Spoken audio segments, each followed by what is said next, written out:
My wife bet her coworkers $5,000 that she could make me cry in public at our anniversary dinner. So my wife Marissa and I have been married for 7 years. On paper, we seemed good together. She's in marketing at a tech startup. I'm in data analytics for a healthcare company. No kids, both career-focused, solid incomes. 3 days ago, I got a LinkedIn message from someone named Zeke. I didn't know him personally, but his profile showed he worked in the same department as Marissa. The message was short. "Hey man, I don't know if we've met, but I think you should check the Splitwise account your wife shares with her work friends. The group is called Squad Goals or something. I'm sorry." That was it. No context, no explanation. Just this cryptic warning from a stranger. My first instinct was to ignore it. But something about the tone got under my skin. So that evening, while Marissa was in the shower, I opened up her iPad. She keeps it on the kitchen counter and doesn't bother logging out of anything. I found the Splitwise group easily enough. Squad Goals with 4 members, Marissa, Dana, Clarice, and Yvonne, all coworkers from her department. The recent transactions made my stomach turn. 3 separate entries, all from last week. Each entry had Marissa marked as owing them back. The notes section had a countdown, T-9 days to waterfall challenge. 9 days from last week would be this Saturday, our anniversary dinner. I sat there staring at that screen for probably 10 minutes trying to make sense of it. What the hell was a waterfall challenge? Why were they advancing her money? And why was it tied to our anniversary? The Slack app was still logged in on the same iPad. I opened it and searched for waterfall. And there it was. A private channel called Project Waterfall, just the 4 of them. They'd been planning this for almost 2 months. The premise was simple. Marissa bet her 3 coworkers that she could make me break down crying in public at our anniversary dinner. If she succeeded, they'd each pay her $5,000. If she failed, she'd owe them the amounts they'd advanced her as the stakes. They had a whole strategy document pinned in the channel. The plan was to systematically trigger my emotional pressure points throughout the dinner, building up to what they called the waterfall moment, where I'd supposedly break down in tears. They even had specific topics mapped out. Start with my brother Ray, who died in a car accident when I was 19. Literally said, bring up his brother's death first. That always hits a nerve. Bring up how I never properly grieved and how it stunted my emotional development. Transition to my career, specifically how I'm still stuck in the same role while she's been promoted twice. If I'm not crying yet, bring up my dad's expectations. How he wanted me to take over his contracting business, and how I disappointed him by going into corporate work instead. The kill shot. Tell me she's been thinking about having kids, but she's not sure I'm ready because I don't show emotions in a healthy way. They even had backup tactics. If the subtle approach wasn't working, Marissa was supposed to get more direct, raise her voice, make it seem like a genuine fight. The goal was to either make me cry from emotional manipulation or from the stress of a public argument. There were over 200 messages in that channel. Dana asking if Marissa had tested the trigger points yet. Clarice sending articles about breaking down emotional walls in stoic men. Yvonne suggesting Marissa practice her concerned wife voice. And Marissa, she was eating it up. She sent voice memos practicing her lines. She posted photos of the restaurant she'd picked. She'd specifically requested a table in the main dining room for maximum witness impact. One message stuck with me. If this works, I'm basically a psych ninja. Plus $5,000 is $5,000. The man is completely shut down emotionally anyway, so maybe I'm doing him a favor. Lol. I screenshot everything. I saved it all to a secure cloud account she didn't have access to. Then I just sat there in my home office, trying to process what I'd discovered. My wife had turned our 7-year marriage into a game show for her coworkers' entertainment. I've spent the last 3 days going through our finances, making sure I understand what's mine and what's ours, reading everything I can about divorce proceedings. Our anniversary dinner is in 3 days. She has no idea I know about any of this. She's been acting completely normal, even excited about Saturday. I'm not sure what I'm going to do yet. Part of me wants to just call it off, pack my things, and leave the divorce papers on the counter. But another part of me wants her to know, that she didn't get away with it. Is that petty? Probably. But I'm not sure I care anymore. Update 1. It's been 4 days since my original post, and I can't believe how much has happened. A lot of you said to lawyer up immediately, so that's what I did.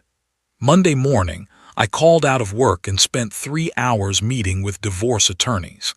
I ended up hiring Ms. Kerr, who specializes in high-conflict divorces. She's exactly the kind of person you want in your corner, sharp, no nonsense, and completely unfazed by the waterfall challenge situation. We went through all my evidence.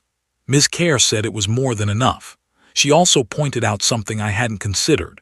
Marissa and her coworkers had used company Slack for all of this. That's a violation of basically every corporate ethics policy that exists. Ms. Kerr drafted 2 documents for me. First, a divorce petition citing irreconcilable differences and emotional cruelty, with a full exhibit of evidence attached. Second, a cease and desist letter that we'd send to Marissa's employer's HR department after Saturday, outlining the misuse of company resources for harassment and gambling in the workplace.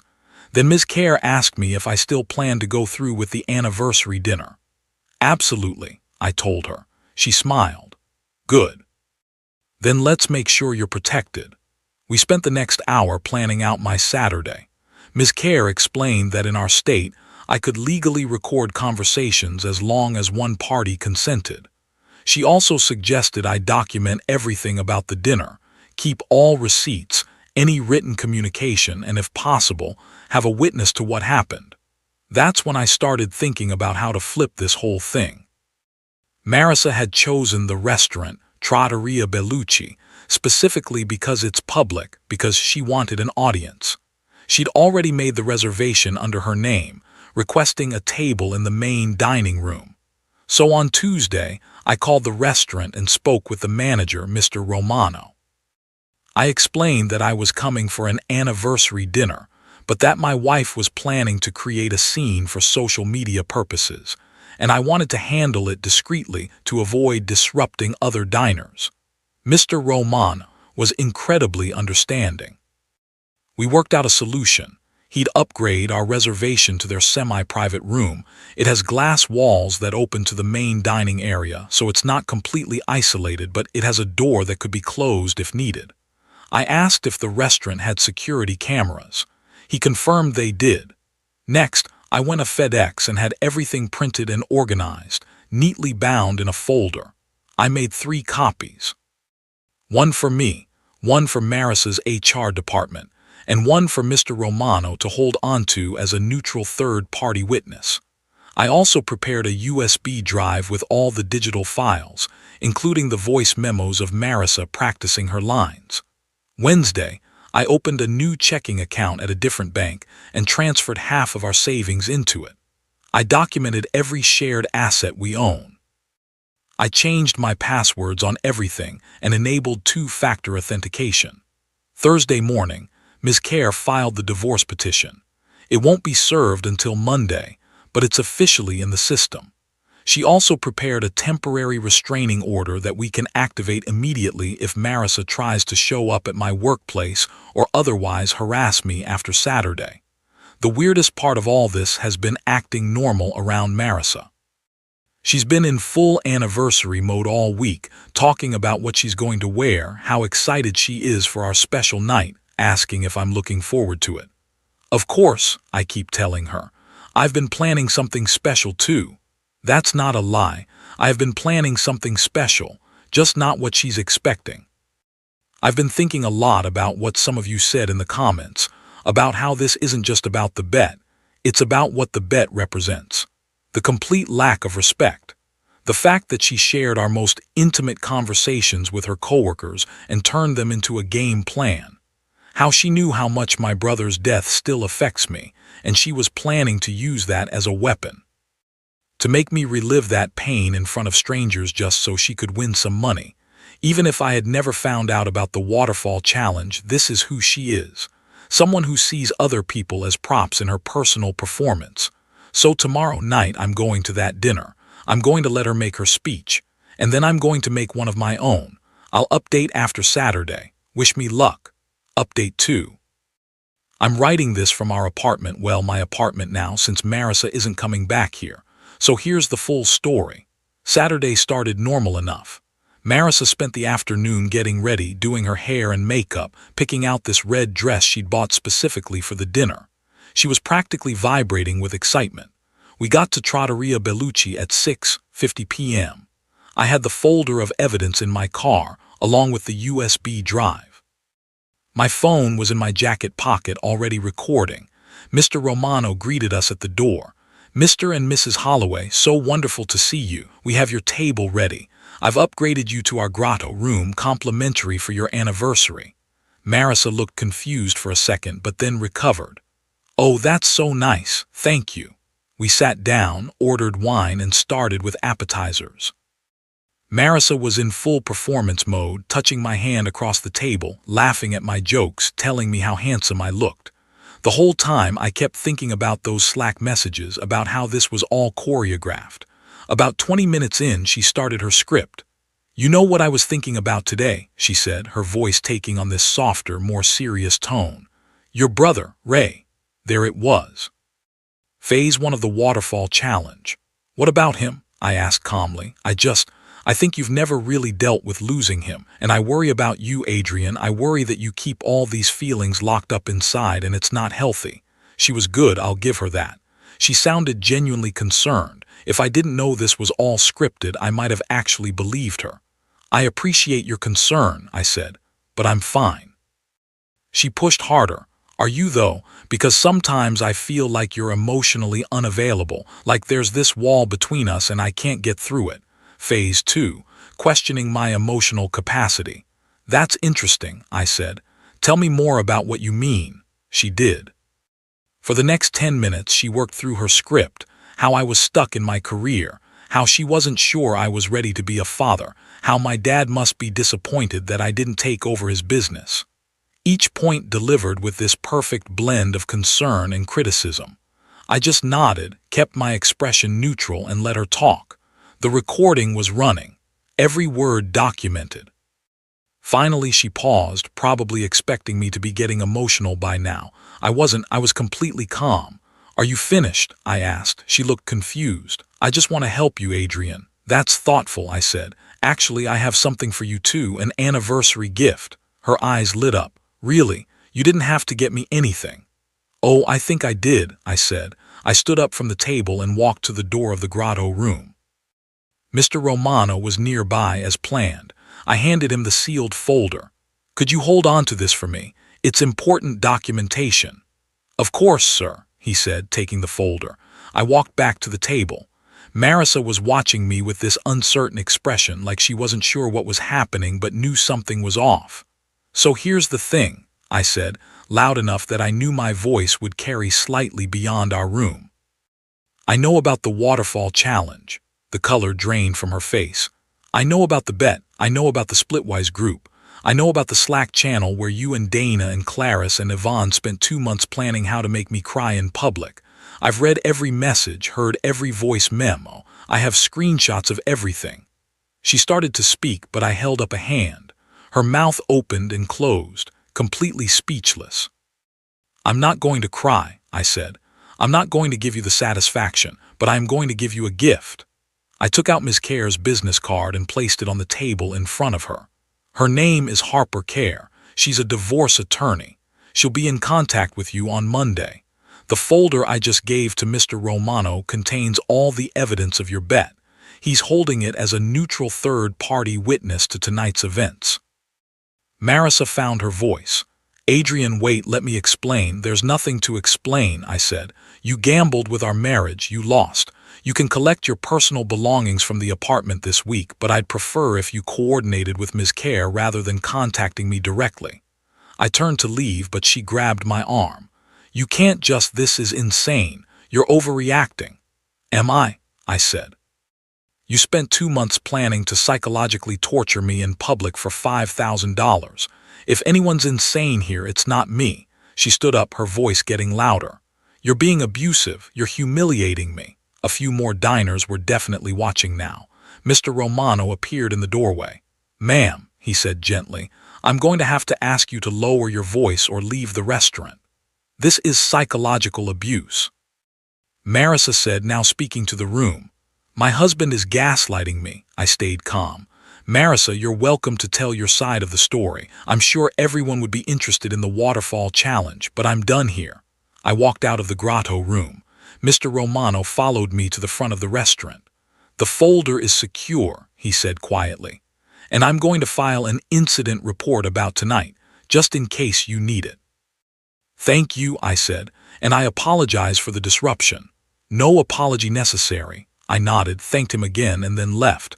I spent last night at my friend Josh's place. This morning I went back to the apartment. Marissa wasn't there. Then I spent the afternoon with Ms. Kerr. She sent the evidence folder to Marissa's company HR department this morning along with a formal complaint. Ms. Kerr also noted that this was being shared as part of divorce proceedings, not as litigation against the company, but that they should be aware of how their systems were being used. By 4 p.m., I got a text from Zeke, the coworker who originally tipped me off. "Holy shit. Dana, Clarice, and Yvonne just got escorted out by security. The whole floor is talking about it." Apparently, the HR investigation moved fast. All three of them were suspended pending a full investigation. Marissa, however, is still at work but has been pulled into meetings with HR and legal. Zeke said she's been crying at her desk for most of the day. I don't feel good about that, but I don't feel bad either. She made this bed. I've gotten a few angry texts from her throughout the day. "You're destroying my career. This is cruel. You're going to regret this, Ms. Kerr advised me not to respond, so I haven't. Tomorrow, the divorce papers get served. Ms. Kerr says this should be relatively straightforward. No kids, minimal shared assets, both of us have our own incomes. The only complication might be if Marissa tries to claim she deserves spousal support, but given that she makes more than I do, that's unlikely to go anywhere. So yeah, that's where things stand. The dinner happened. The evidence is documented. Her coworkers are suspended, and I'm free. Edit. A lot of people are asking what happened to Marissa at the restaurant after I left. According to Mr. Romano, who called me this morning to check in, she sat at that table for about 20 minutes, alternating between crying and furiously texting. When the check came, she tried to argue that she shouldn't have to pay for my meal since I'd abandoned her. Mr. Romano politely informed her that she was the one who made the reservation, so the bill was valid. She paid and left. Final update. It's been almost 6 weeks since my last update, and I figured I owed you guys some closure. A lot has happened, both legally and personally. First, the divorce. It was finalized 3 weeks ago. Ms. Kerr was right. The divorce proceeding was straightforward. The only real negotiation was about the apartment. It was in both our names, but I'd put down the deposit from my savings before we got married, so Ms. Kerr argued it should go to me. Marissa didn't fight it, probably because she was dealing with bigger problems. Because, yeah, Marissa was fired. So were Dana, Clarice, and Yvonne, all 4 of them. The company's investigation found that they'd been using company Slack for personal schemes for over a year. The waterfall challenge was just the latest one. They'd also organized bets on things like which manager would get fired first, which intern would quit, stuff like that. All documented in their messages. The company took it seriously because they realized it opened them up to massive liability. If I'd wanted to sue, they'd be looking at a hostile workplace situation, emotional distress damages, the whole thing. So they cut ties with all 4 of them fast. Marissa tried to spin it on social media. She posted this long rant about how she'd been wrongfully terminated for a personal matter, and how I was an abusive husband who manipulated her employer. She even claimed I'd made up the Slack messages. That lasted about 2 days before someone from the restaurant posted a video. Apparently, they'd recorded part of the scene on their phone when we started making a whole scene in the middle of the restaurant. The video went mildly viral in local circles. Not huge, but enough that Marissa's narrative completely fell apart. She deleted all her social media accounts within 24 hours. Marissa also tried to show up at my office twice. The first time, security called me before she got past the lobby, and I came down to tell her she needed to leave. She started yelling about how I'd stolen her life, and security had to escort her out. The second time, she just showed up in the parking lot, sitting on the hood of my car. Ms. Kerr activated the restraining order after that. Marissa hasn't tried again. As for the financial fallout of the bet, Dana sent a demand letter to Marissa asking for her $1,500 back since Marissa had obviously failed the challenge. I have no idea if Marissa paid. Not my problem. Now for the more positive stuff. I redecorated the apartment entirely after everything went down. I set it up exactly how I want it, no compromises, no negotiations. I got a new couch, set up my photography equipment properly, even got a cat. His name is Bento, and he's the chillest creature on earth. About 3 weeks ago, I went to my dad's place upstate. We spent the weekend working on the old pickup truck he'd given me years ago. My dad and I used to work on cars together when I was a kid. It was our thing. But after Ray died, we kind of stopped. Too many memories.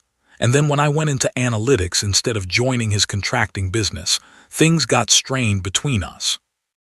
This weekend, though, we just worked. He didn't ask about the divorce directly, but at one point he said, "Your mom told me what happened. That woman sounds like a piece of work." "Yeah," I said, "she was."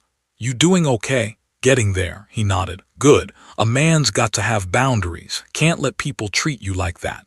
It was the most emotional conversation we'd had in years, and it lasted maybe 90 seconds. But it meant something. We got the truck running by Sunday afternoon. Took it for a drive through the back roads. It handled beautifully. My dad said I could keep it at his place until I had a better parking situation, but I told him I wanted to bring it back with me. That truck represents something to me now. It's me taking back the parts of myself that I'd set aside. The version of me that built things with his hands, that had hobbies, that wasn't just trying to be whatever Marissa needed me to be. So that's where things are. Marissa's moved back in with her parents in another state, according to mutual acquaintances. She's apparently struggling to find work because her termination shows up in employment verification, and her references from that company are obviously not great. I'm rebuilding. Some days are harder than others, but I'm running again, working on the truck, taking photos, spending time with people who actually give a shit about me. I'm remembering who I was before I spent 7 years trying to be whatever Marissa wanted.